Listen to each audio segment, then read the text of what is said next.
সুন্দরবনের প্রাণ প্রকৃতি রক্ষায় প্রতি বছরের মতো এবারও জুন থেকে আগস্ট পর্যন্ত মাছ, কাঁকড়া, গোলপাতা ও মধু আহরণে নিষেধাজ্ঞা ছিল বন বিভাগের। প্রাণীদের অবাধ বিচরণ ও প্রজনন মৌসুমে পর্যটক ও জেলেদের প্রবেশ বন্ধ থাকায় এখন সজীব হয়ে উঠেছে বিশ্বের সবচেয়ে বড় ম্যানগ্রোভ বনটি। নিষেধাজ্ঞা শেষে ১ সেপ্টেম্বর থেকে বন বিভাগের পাশ নিয়ে সুন্দরবনে প্রবেশ করেছেন জেলে, বাওয়ালি, মৌয়াল ও পর্যটকরা। কেউ যাচ্ছেন গোলপাতা কাটতে, জেলেরা নদীতে মাছ ধরতে ট্রলার নিয়ে প্রবেশ করেছেন বনে। জীবিকা ফিরে পাওয়ার আনন্দে বনজীবীদের মধ্যে ফিরে এসেছে কর্মচাঞ্চল্য। ইনশাল্লাহ সুন্দরবনে যাওয়া শুরু করব, বন বিভাগ থেকে পারমিশন দেওয়া শুরু হবে। সেক্ষেত্রে আগের তুলনায় আপনার এখন সুন্দরবনের খুবই সুন্দর দেখা যাচ্ছে। এখন এই বর্ষার মৌসুমটা কেবল শেষ হয়েছে, এখন সুন্দরবন অনেক ভালো।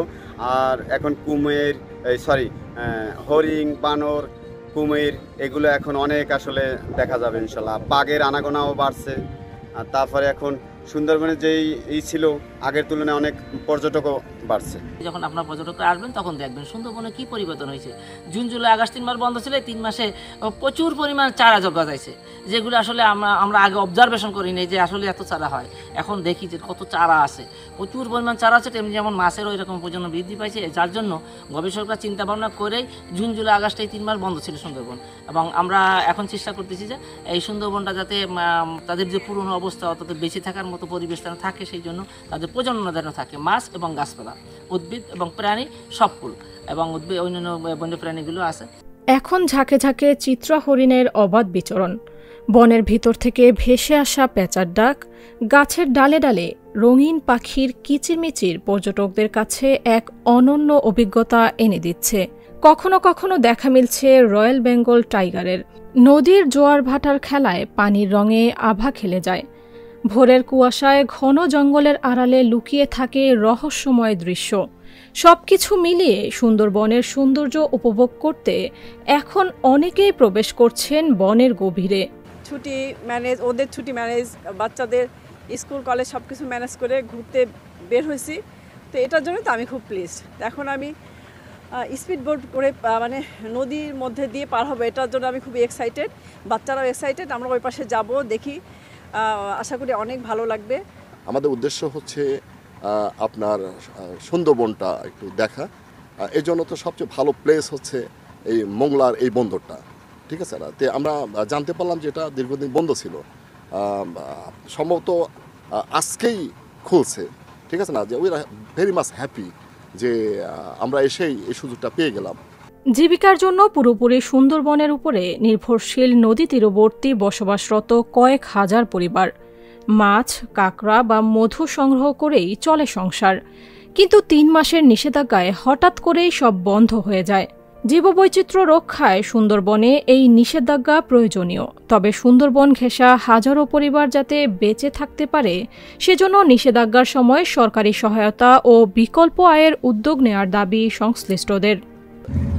এই যে 3 মাস জুন, জুলাই, আগস্ট 3 মাস বন্ধ ছিল, বন নদী দিয়ে পুরো 3 মাস প্রজনন কেন্দ্রের জন্যই বন্ধ ছিল। আমরা নদীতে নামতে পারি নাই, মাছ ধরতে পারি নাই। খুব দারিদ্র্যভাবেতে আমাদের সংসার চলিছে।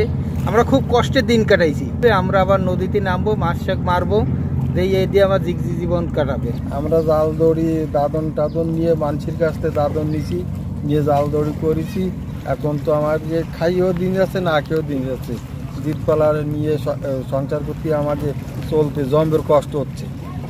আমাদের 3 মাস তো এইভাবে যায়, খাইয়ে না খাই দিন যায়। আর এখন এই 3 মাস পর আবার এই টাকটুক খুলছে, ওই 200 টাকা ওই ব্যবসা করি আর কি, তারপর দিনেরটা দিন চালাই। এই সময় না খাইও থা লাগে, এইরকম অবস্থা।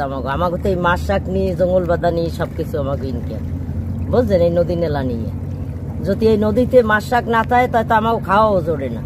আমরা দিনের দিন ওই কাজ করিয়ে খাই, এই পরিশ্রম করি, নদীতে জাল টানি, সময় একটু জাল টাল ধরি। বন বিভাগ জানিয়েছে, পর্যটক বাড়লেও বনের পরিবেশের ভারসাম্য রক্ষা জরুরি। তাই বনের উপর নির্ভরশীল পেশাজীবীদের নিয়ে সচেতনতামূলক সভার পাশাপাশি পর্যটকদেরও দেয়া হচ্ছে প্রয়োজনীয় দিক নির্দেশনা। তো আমাদের যে সম্প্রতি যে বন্ধ সময় গেল জুন, জুলাই, আগস্ট, সেই সময়গুলো তো আমাদের হরিণ শিকার রোধে যে তৎপরতাগুলো ছিল,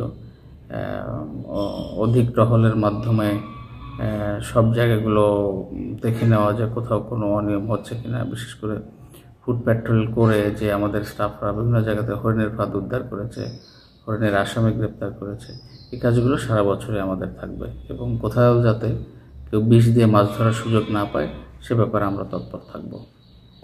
সুন্দরবনের নাম শুনলেই চোখের সামনে ভেসে ওঠে এক গহীন নীরবতার ছবি। সুন্দরবনও এখন প্রস্তুত তার অগাধ প্রাকৃতিক সৌন্দর্য নিয়ে অতিথিদের বরণ করে নিতে। তবে বনের পরিবেশ ও জীববৈচিত্র্য রক্ষায় সচেতন থাকতে পর্যটক ও জেলেদের প্রতি আহ্বান জানিয়েছেন পরিবেশবিদরা। Sumaiya Sumi, channel S news desk.